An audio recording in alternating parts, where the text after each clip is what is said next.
Donald Trump denied any connection to Jeffrey Epstein today, blaming Democrats for everything, saying, "I didn't know that guy at all."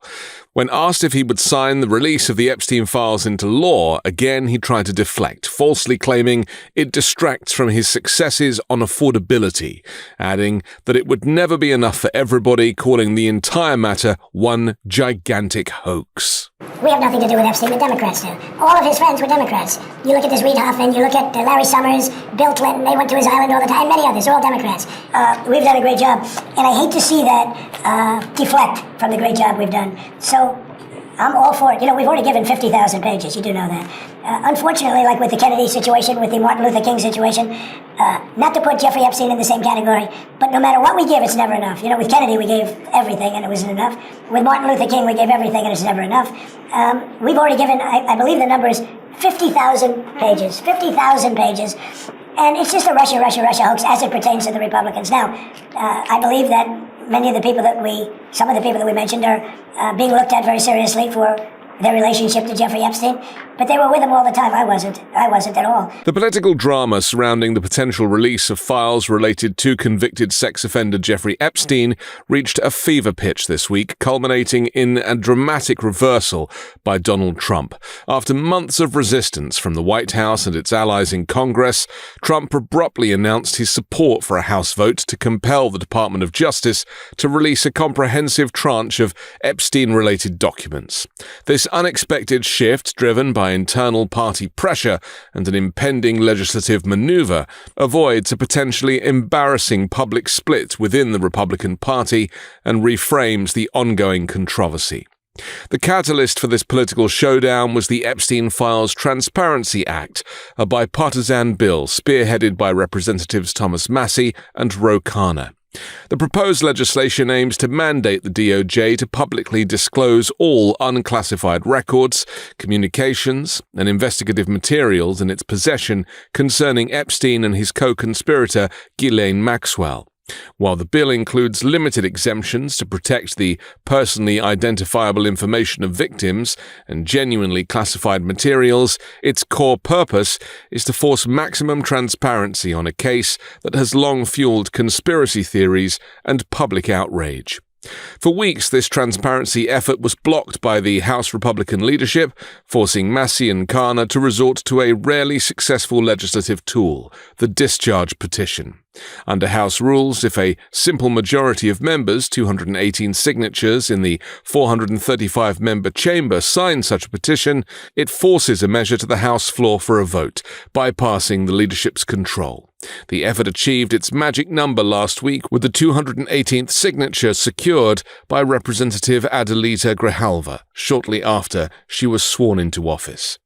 Despite his previous opposition to the measure, Speaker Mike Johnson conceded to the inevitability of the vote once the petition succeeded. Trump and his allies were fiercely opposed to the bill, branding the entire effort as a political smear campaign. Democrats, however, saw Trump's opposition as a deliberate attempt at a cover-up. Donald Trump appears to have chickened out on the Epstein scandal. He's caved. It's a complete and total surrender because as Democrats, we made clear from the very beginning, the survivors and the American people deserve full and complete transparency as it relates to the lives that were ruined by Jeffrey Epstein, who was a monster, and all of those folks who were dealing with him, the wealthy and the well-off, and people who are going to be exposed in full transparency. That's been our commitment from the very beginning, and it's closer to happening this week. The House will act decisively. The Senate needs to act. And Donald Trump just needs to step out of the way and let the chips fall where they may. Robert Garcia, the ranking member of the House Oversight Committee, which has been releasing Epstein documents, accused the president of trying everything to kill our Jeffrey Epstein investigation. Garcia stated that Trump was panicking because he realized he was about to lose the vote, asserting that the president already possesses the unilateral power to release the files himself without any legislative action. According to Garcia, Trump's delay and the launch of new, unrelated investigations were merely ploys to continue this cover-up and launch bogus new investigations to deflect and slow down our investigation. The controversy was amplified by the release of a new batch of emails by the House Oversight Committee provided by the Epstein estate. These emails, with which the White House disputed as selectively leaked by Democrats to create a fake narrative to smear Donald Trump, allegedly included a 2019 communication from Epstein claiming Trump knew about the girls and a 2011 email suggesting Trump spent hours with someone the committee identified as a victim. The White House Press Secretary Caroline Leavitt strongly disputed the validity and context of these emails. Facing an inevitable House vote, Trump made the stunning reversal over the weekend, announcing on Truth Social that House Republicans should vote to release the Epstein files because we have nothing to hide. His first change of heart appears to be motivated by two main factors. First, the success of the discharge petition meant a floor vote was imminent, and a significant number of Republicans, including conservative figures like Representative Nancy Mace, Lauren Boebert, and Marjorie Taylor Greene, were poised to break with the White House and vote for the bill. This mass defection would have been a major political embarrassment, highlighting Trump's diminishing control over a key segment of his party. By appearing to support the vote, Trump avoids the appearance of a defeat and prevents a high-profile demonstration of disunity. Second, the political calculation likely extends to the Senate, where the bill is expected to pass the House. Its fate remains uncertain in the GOP-controlled Senate, and even if it clears the upper chamber, it would still require the president's signature to become law. Given his current support, it is still possible the Senate could kill the bill, or that Trump could ultimately refuse to sign it, effectively claiming a moral victory for transparency while preventing the file's actual release. As Representative Massey noted, the president could release all the files himself, suggesting the pivot is a political maneuver rather than a true commitment to immediate release of the files. The Epstein saga has resonated deeply with Trump's conservative base, many of whom have long expressed outrage over the perceived cover-up and demanded greater transparency. By now aligning himself with the push for release, Trump seeks to placate this critical segment of his support, reframing the issue as a Democrat hoax that he, the ultimate victor, has now vanquished in his efforts to achieve great success of the Republican Party. The Epstein Files Transparency Act is now poised to pass the House, but its journey is far from over.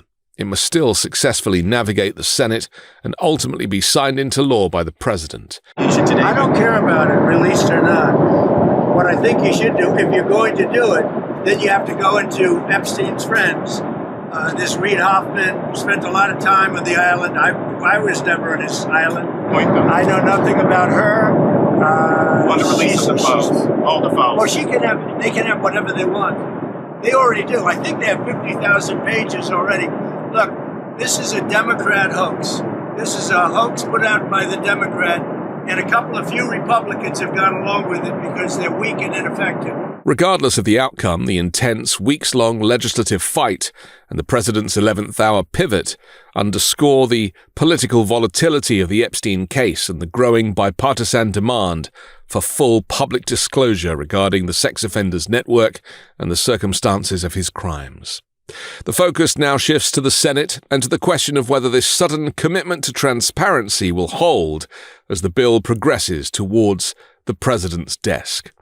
Meanwhile, a new Economist YouGov poll has shown that Donald Trump's approval rating among white voters has dropped to its lowest point of his second term, underscoring a broader decline that could complicate Republican prospects in the midterm elections. The survey found that 47% of white respondents approve of Trump's performance, while 50% disapprove, placing his net approval at -3.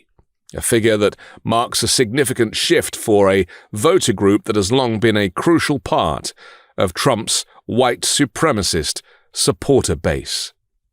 I'm Anthony Davis. You can find me on the 5 Minute News YouTube channel and podcast, on Wednesdays co-hosting Uncovered, and on Sunday on The Weekend Show with MeidasTouch. Love this video? Support independent media and unlock exclusive content, ad-free videos, and custom emojis by becoming a paid member of our YouTube channel today. You can also gift memberships to others. Let's keep growing together.